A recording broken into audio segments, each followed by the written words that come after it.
started with the stupid mat. You know, the one that says welcome-ish. Depends who you are. I bought it as a joke. I live alone in a decent suburb, nothing fancy, just quiet enough to hear your neighbors sneeze through the walls. I work from home most days, IT stuff, and I don't go out much besides groceries and a run now and then. Pretty boring life, really. The mat was one of those little things that made me feel like maybe I had a personality. So when I noticed it was out of place one morning, not dramatically, just kind of shifted sideways like someone had bumped it, I figured it was nothing. Maybe the wind, or the Amazon guy had stepped weird. But then it happened again. 2 days later. This time it was flipped entirely, like someone had picked it up and dropped it back down upside down. Still, I brushed it off. The neighborhood kids were always zipping around on scooters. Mail carriers, solicitors, delivery drivers. I had no shortage of possible explanations. It's a mat. I didn't exactly call in CSI, but then it kept happening. 4 times in 1 week. Each time it was slightly different, crooked, backwards, or folded a little at the corner. Almost like someone was doing it deliberately, but not enough to draw attention. And that's what started to get under my skin. Because here's the thing. If it had been dramatically moved, like thrown into the bushes or soaked in something weird, I would have assumed it was just a prank. But these little, almost imperceptible shifts, that felt measured. I asked my neighbor across the hall if she'd seen anything. She hadn't. I told myself it was probably just the mail person, or maybe even me knocking at askew on my way out. But after a full week of it, I decided to check my doorbell cam. Now, before I get into what I found, I should say I didn't expect to find anything. I assumed I'd end up watching some harmless clips, get bored halfway through, and delete them all. I was wrong. The first few nights, nothing. Then I hit Wednesday, timestamp 2:17 a.m. At first, there was just static, like the lens had fogged or glitched. But then a shape stepped into frame, a person. No bag, no package, just a man. Hood up, head down, hands in his pockets. He walked up to my door slowly, not sneaky, not rushed, just calm, like he belonged there. He stood at my mat, paused. Then, like it was the most natural thing in the world, he bent down and nudged it with his foot, just slightly to the left, barely noticeable. Then he turned and left. No knock, no ring, just walked away. My stomach twisted. I kept watching. Next night, same time, 2:31 a.m. A different person, taller, bulkier, same hoodie, same behavior. Walked up, adjusted the mat just a bit, then left. Night after night, I saw variations of the same thing. Some came alone, some in pairs. They always showed up between 2 and 3 a.m. They never tried the door, never touched anything else. Just came to the mat, moved it slightly, and vanished. I started Googling. Turns out this isn't new. It's a tactic. Criminals, burglars, squatters, even traffickers use what they call doorstep signals. Small, subtle changes. Mat flipped means someone checked.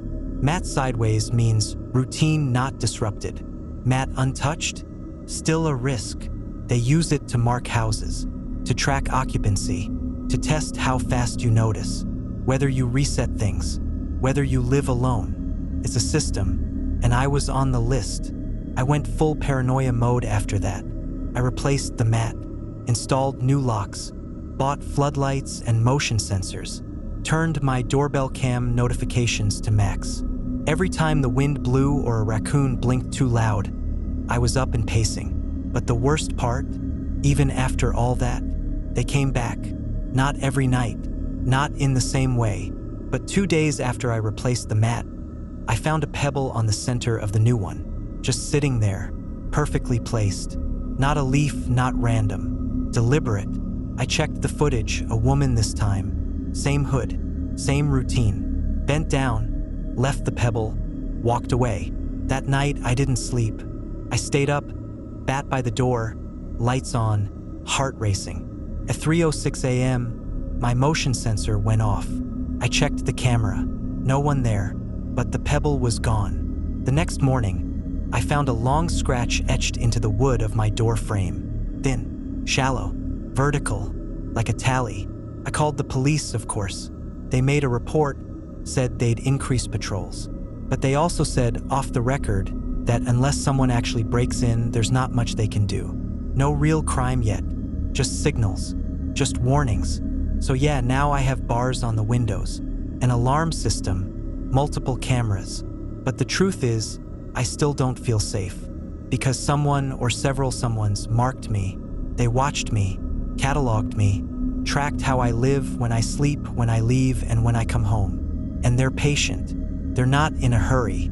So every night I check the mat. Because if it's moved again, even a little, I'll know they're still watching. And that next time, they might not just leave a pebble.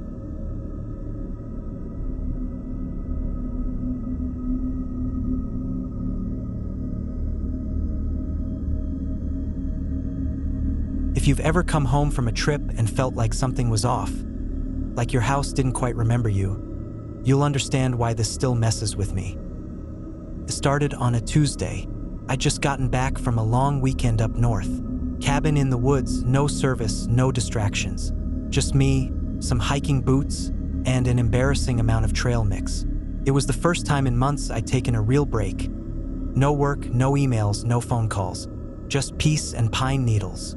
That peace ended about 5 seconds after I turned onto my street. My driveway wasn't empty. There were 2 cars pulled up awkwardly on the curb and a woman, maybe late 30s, standing in my front yard, hoisting my lawn chair into the back of a beat-up sedan. Next to her, a guy was dragging my old fire pit across the grass like he was in some kind of garage sale relay race. I slowed the car, blinked, and pulled in. They didn't even flinch, just kept at it like it was business as usual. I got out and asked what the hell they were doing. The woman looked up, almost cheerful, and said something like, "Oh, we're just grabbing a few things. Hope you don't mind, we came from the Craigslist post." My stomach dropped. I said I had no idea what she was talking about. She laughed a little, like she thought I was joking, then pulled out her phone and showed me the ad. Free stuff moving out fast. First come, first serve. And under it, my address, my actual full street address, photos of my backyard, a few of my tools, even a close-up of my fire pit. It looked legit, except I never made that post. My first thought was maybe it was a prank or a scam, but as I stood there trying to process it, another car pulled up, an older guy this time. He hopped out and started walking straight toward the garage with this determined look like he was claiming dibs on whatever was left. That's when it clicked. This wasn't a one-time mix-up. This was coordinated. I told them firmly this time that the post was fake and they needed to leave. The guy with the fire pit grumbled something. The woman apologized half-heartedly, and the newcomer looked genuinely disappointed, like I'd ruined his Saturday morning treasure hunt. I was still standing there, trying to figure out what the hell had just happened, when I noticed something. The side gate was open. I always keep it closed. It latches from the inside. I hadn't even been back there yet. I just pulled up, gotten out, and gone straight into confrontation mode. So I walked around the side of the house, and I froze. The back door, the one that leads into my laundry room, was cracked open, just a few inches, but enough to know someone had either forced it or picked the lock. The frame had new scrapes near the handle, and the deadbolt looked off, twisted slightly, like someone had tried to jimmy it. That was when the real panic hit, because while I'd been arguing with people out front, someone had tried to get in, or maybe already had. I ran back around, told the yard people to clear out now, and called the cops. They showed up maybe 10 minutes later, 2 cruisers, 1 plainclothes. I told them everything. The fake ad, the strangers, the open gate, the back door. They cleared the house first. No one inside. Nothing obviously stolen. But there were muddy footprints just inside the threshold. Like someone stepped in, realized I was already home, and bolted. The officers took it seriously. One of them showed me how this kind of thing's actually a tactic. It's called Craigslist diversion. Post a fake free giveaway at someone's address, then try to break in during the chaos. With so many people coming and going, it's hard to tell who's who. Neighbors don't question it. Police response gets delayed because the scene looks like a yard sale. They think whoever did it probably scoped out the house while I was gone. Waited until I was supposed to be off-grid. Pulled the trigger on the post Monday morning and expected a nice, long window to work undisturbed. They didn't count on me coming home early. I filed a report, had the ad taken down, changed every lock, added cameras, the whole works. But you know what really messes with me? The photos. The ones in the ad weren't stock photos. They were mine. They'd been taken from my yard. Angles that only make sense if someone was standing back there, peeking through the fence, looking in my windows. It wasn't just a break-in. It was a setup. Someone watched, waited, and tried to use the noise of a dozen strangers rummaging through my garden shed to cover their entrance. They didn't get in, but they got close enough to take a picture of my fire pit. And that still keeps me up.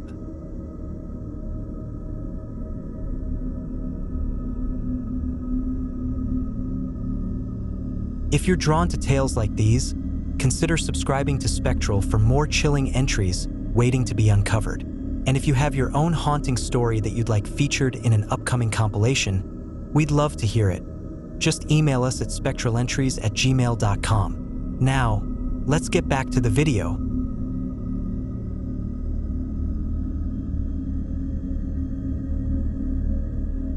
You know those moments when something feels off, but you brush it aside because you don't want to seem paranoid? That's how this whole thing started. It's just me and my son, Elijah. He's 6, and I've been trying to move us into a better place. Safer neighborhood, closer to his school, not next to a guy who thinks 2 a.m. is the ideal time for drum practice. I'd been browsing rental listings for weeks, trying to find something clean and affordable that didn't scream mold problem. I came across this little ranch-style house in a quiet cul-de-sac just on the edge of town. Fresh paint, decent yard, not too far from work. The photos looked good, the price was weirdly reasonable, and it had a big window in the kitchen that looked out on a line of old pine trees. I could already picture Elijah eating cereal at the table, morning sun coming through the glass. The listing had a phone number, no agency name, but I figured maybe it was a private landlord. I texted, and someone responded almost right away. Said he could show the house that afternoon. He introduced himself as Alan. No last name, which I noticed. But again, I brushed it off. People are casual over text, right? We met at the house around 4:30. I had Elijah with me, since I couldn't get a sitter, and we pulled up in my beat-up SUV. Alan was already there, standing on the front step. Older guy, maybe late 50s, khakis and a button-up shirt. Didn't smile much, but he was polite enough. He unlocked the door and stepped aside so we could go in. I remember asking if he had a card. He said he forgot it. Then I asked if it was listed with an agency or private. He just said private owner and kind of waved that off. No lockbox on the door, just a regular key in his pocket. That was the first red flag. The second came inside. The house was empty. No for rent signs in the windows.